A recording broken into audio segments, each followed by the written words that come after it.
تو غلام ملکوں میں یہی کنفیوژن پیدا کی جاتی ہے، وہاں آزادی رائے کے ساتھ ووٹ دینے کا عمل ہی نہیں ہے، تو ان کی منتخب نمائندہ حکومت کہاں سے بنے؟ وہ تو غلامی کے تقاضوں کے مطابق، ان کی ڈکٹیشن کے مطابق کردار ادا کرے۔ غلام ریاستوں کا الیکشن ڈرامہ ہوتا ہے، غلام ریاستوں میں ووٹ کی کوئی قدر و اہمیت نہیں ہوتی۔ اسی لیے نبی اکرم صلی اللہ علیہ وسلم نے پہلے ان غلاموں کو آزادی دلائی ابو جہل کی حکمرانی سے، قیصر و کسریٰ کی غلامی سے، مدینے کے سرمایہ پرست یہودیوں کی غلامی سے، فک رقبہ، گردن آزاد کرائی، اور گردن آزاد کرا کے ان کی رائے کی بنیاد پر خلافت اور حکومت قائم ہوگی نا۔ غلاموں سے کہا جائے کہ ان میں سے منتخب کر لو، اور پھر آج کا فتنہ تو سب سے بڑا یہ ہے کہ رائے لینے کے لیے جو آئینی فریم ورک یا الیکشن ایکٹ نافذ کیا جاتا ہے، قانونی نظام بنایا جاتا ہے، وہ مقتدر طبقات کے من پسندی کا ہوتا ہے، جہاں چاہیں اس قانون کو فٹ کر لیں اور جہاں چاہیں اس قانون کو فٹ نہ کریں۔ کون سی پارٹی نے انتخابات کرائے ہیں اپنے اور اس کے انتخابات درست ہیں اور اس کو الیکشن لڑنے کی اجازت ہے، اور کون سی کو نہیں؟ کیا جمہوری پروسیس پاکستان کی تمام پارٹیوں نے کیا ہے؟ یہ خاندانی جدی پشتی نسل در نسل پارٹیوں کے سربراہ چلے آ رہے ہیں، یہ واقعی حقیقی جمہوریت اور رائے اور مشاورت کی بنیاد پر بنے ہیں؟ جب نہ حقیقت ادھر ہے نہ حقیقت ادھر ہے، تو ایک جس کو دبانا ہے اس کے الیکشن صحیح نہیں، لہذا الیکشن لڑنے کی اجازت نہیں، اور ایک سے کہا گیا کہ چلو الیکشن کمشنر کے الفاظ ہیں 6-7 مہینے پہلے کہ چلو جعلی الیکشن کوئی کاغذات ہی بنا کر لے آؤ۔ 3 دفعہ وہ پارٹی الیکشن نہیں کرا سکی، اور تینوں دفعہ اس کو کہا کہ چلو انہوں نے ایک ڈرامہ کیا الیکشن کے نام پر، اور تو وہ جسٹیفائی ہو گیا۔ دوسری نے ڈرامہ کیا،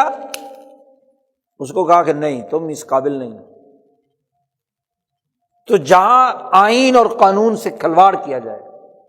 اس کا مذاق اڑایا جائے، وہاں کوئی حقیقی الیکشن ہوتا ہے؟ وہاں کوئی کثرت اور سواد قوم کی اساس پر اجتماعیت اور جمہوری نظام وجود میں آتا ہے؟ ان کی تو رائے کا احترام ہی نہیں کیا گیا، ان کو تو جانور سمجھا گیا۔ جب ملک کا سیکرٹری خارجہ کہتا ہے کہ امریکہ سے 2 بندے آئے ہیں سیکرٹری، اور وہ کہتے ہیں تمہارے الیکشن کا جو مرضی رزلٹ ہو، فلانا بندہ وزیر اعظم ہونا چاہیے بس، یا فلانی بندی وزیر اعظم ہونی چاہیے، تمہارا رزلٹ کچھ بھی ہو،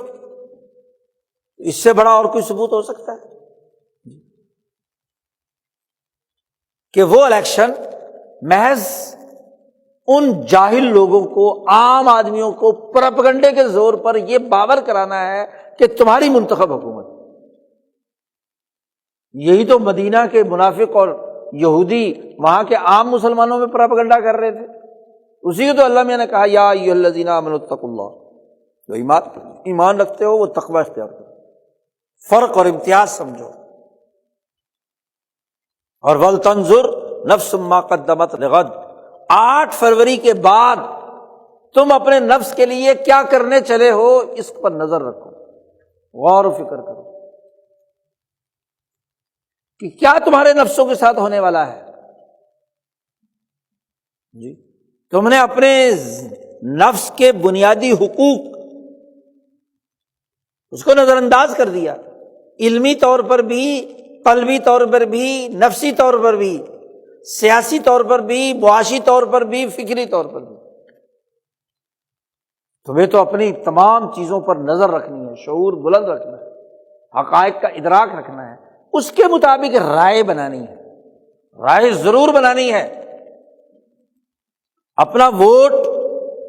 ملک اور قوم کے حقوق اور حفاظت کے لیے محفوظ رکھنا ہے، آپ کی رائے ہے۔ لیکن قرآن نے کہا ہے ہمارا ووٹ وَلْتَنْظُرْ نَفْسٌ مَّا قَدَّمَتْ لِغَدٍ، کل جو آنے والا ہے اس کے حوالے سے ان 22-25 کروڑ لوگوں کے، انسانوں کے حقوق کیا ہیں،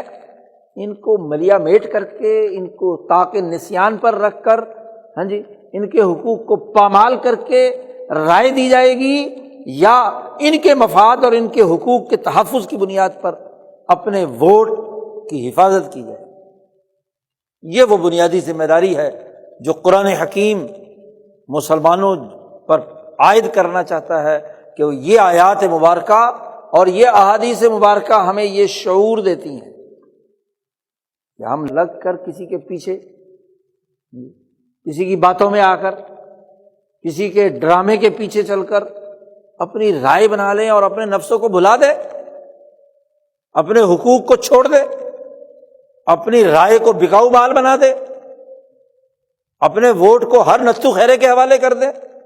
ہر سرمایہ دار ایجنٹ کے پیچھے چلے جائیں، ہر ایک مفاد پرست مذہبی ڈگڈگی بجانے والے کے پیچھے چلے جائیں۔ نہیں، اپنی رائے کی حفاظت کرنا یہ ذمہ داری ہے، یہ بنیادی فریضہ ہے، یہ شعور ہے، یہ سیاسی رائے ہے، یہ معاشی رائے ہے جو قرآن بیان کر رہا ہے، جو عمر فاروق نے بیان کی، جو صحابہ نے بیان کی، جو علماء امت نے بیان کی۔ یہ شعور پیدا کرنا آج کی ضرورت ہے۔ اللہ تعالی ہمیں سمجھ نصیب فرمائے، قرآن حکیم اور رسول اللہ صلی اللہ علیہ وسلم کی سنت پر عمل کرنے کی توفیق عطا فرمائے۔ وآخر دعوانا ان الحمد للہ رب العالمین۔